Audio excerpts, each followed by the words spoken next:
欢迎收看频道 DH 娱乐新闻，订阅频道，不要错过当天最热门的新闻。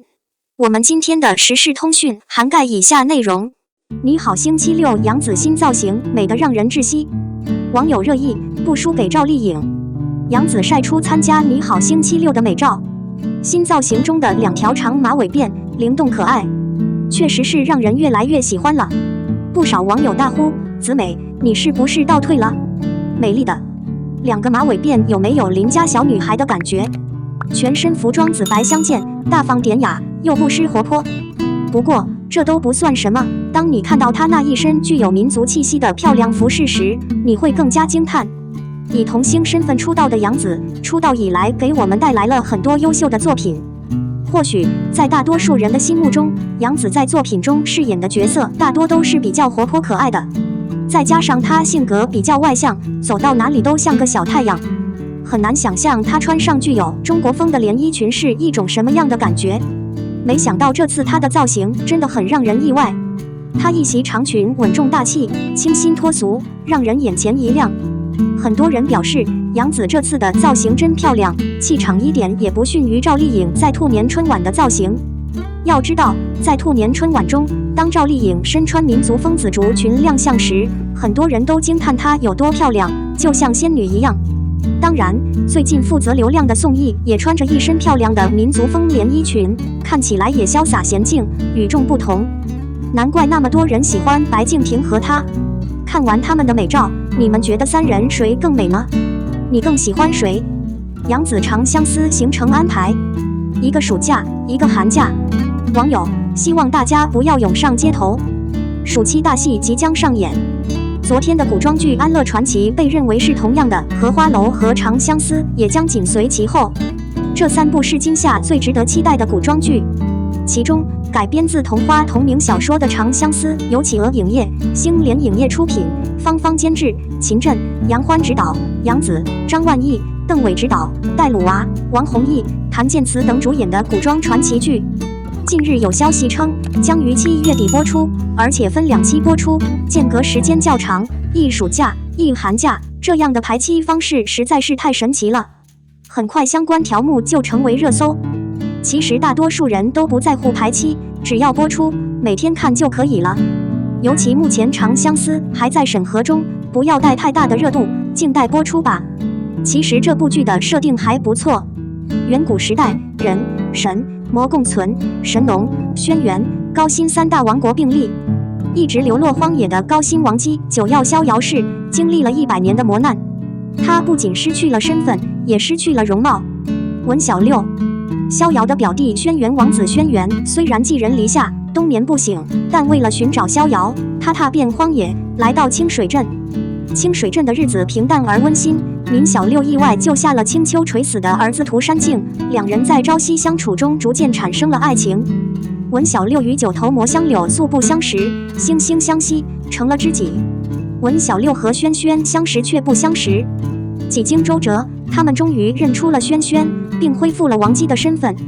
为了统治天下，轩轩放弃私事称王，相留守义战死。逍遥帮助轩轩完成大业后，与涂山烬隐居江湖。想不通的轩轩将全部的精力都投入到了治国上，因为他知道，只要天下太平，他的逍遥就能够幸福安康。整体框架相当大，设定也很长远。不愧是杨紫主演的女主剧，一女4男。看来大家都爱她，但是大家的第一选择却不是她。爆炸性的海报和剧情，但这种分季播出的方式还是会对原本连贯的剧情造成很大的影响。除非是那种一次性放出全集的《黑暗荣耀》，第1部就能火，否则没人会在意第2部是否扑街。你怎么认为？首映礼来了，又一部古装剧来袭，杨紫领衔主演，这是观众爱看的童话剧。此前《古剑奇谭》《古花千骨》等现象级爆款相继出现，后来周生如又在横扫黑暗风暴和理想城中挤出了一片天地，更不用说苍兰诀梦华录星寒灿烂等大片作品了。然而回过头来看现在，明明外面的天气酷热的可怕，但这个古老的木偶市场却让人心底发凉。长风渡正是带头谈现实，结果行不通。积压数年的大制作《玉骨妖》空降而来，差评颇多。回过头来看《安乐传》也空降，口碑依然两极分化。网上盛传《长相思》即将接替《玉骨》，成为鹅厂暑期档真正的重头戏。同时，豆瓣平台也显示播出时间为21日，看来真的要首播了。《长相思》原著在豆瓣热门小说中排名第3，第1名是东宫，第2名是童话写的曾绪，而《长相思》绝对是最适合影视化的作品。剧情打破常规，人物塑造极其饱满，所有情感线都惊心动魄。小瑶自幼被母亲抛弃，仓皇逃出深山，没想到她在荒野中独自生存了70多年，并被九尾狐妖折磨了30多年。之后，逍遥救下了生命垂危的涂山烬，但涂山烬其实是涂山家族的次子。两人经历了九死一生，历尽千辛万苦，却依然受到世俗的阻拦。逍遥对轩轩有着最纯粹的崇拜，他是他为自己一生中唯一最亲的亲人，他是他的哥哥。青梅竹马后，小瑶迷失了方向，轩轩满世界寻找小瑶。重逢后，逍遥无条件完成了轩轩的野心，拉拢涂山烬给予经济支持，准备随时采取行动消灭敌对之人，甚至同意结婚。可小瑶万万没想到，轩轩心里最想要的却是自己。他为人不择手段，贪图权力，无论是天下还是逍遥，轩轩一定是拼命想要一切，但他的霸道却从来不为逍遥着想。看似痴迷于疯狂的爱情，内核确实是一个皇帝的冷漠和自私。香柳对逍遥的爱，在时间上是独一无二的。表面上他是一个凶恶的九头恶魔，醒着的时候总是对逍遥说粗话，但他却将小瑶的话全部记在心里，用了37年的时间治愈了小瑶的情感创伤，并在他命悬一线的时候，用自己的鲜血将他救了回来。香柳知道自己只能战死，他无法对逍遥做出承诺，最后甚至还抹去了逍遥的记忆。所有的感情线都充满亮点，而且并不肤浅，不合逻辑，多男追一女，这也是桐花的一贯风格。相信在看过几部热门的木偶剧之后，很多人总会有一个想法：如果女主角是杨紫就太好了。没错，杨紫虽然在偶像剧圈里摸爬滚打了好几年，但她总能给观众带来不一样的惊喜，和任何 CP 都能碰撞出不一样的火花。从《长相思》的几支预告片来看，杨紫一出场就完全融入到了角色之中，演技绝对可以完胜其他同题材作品。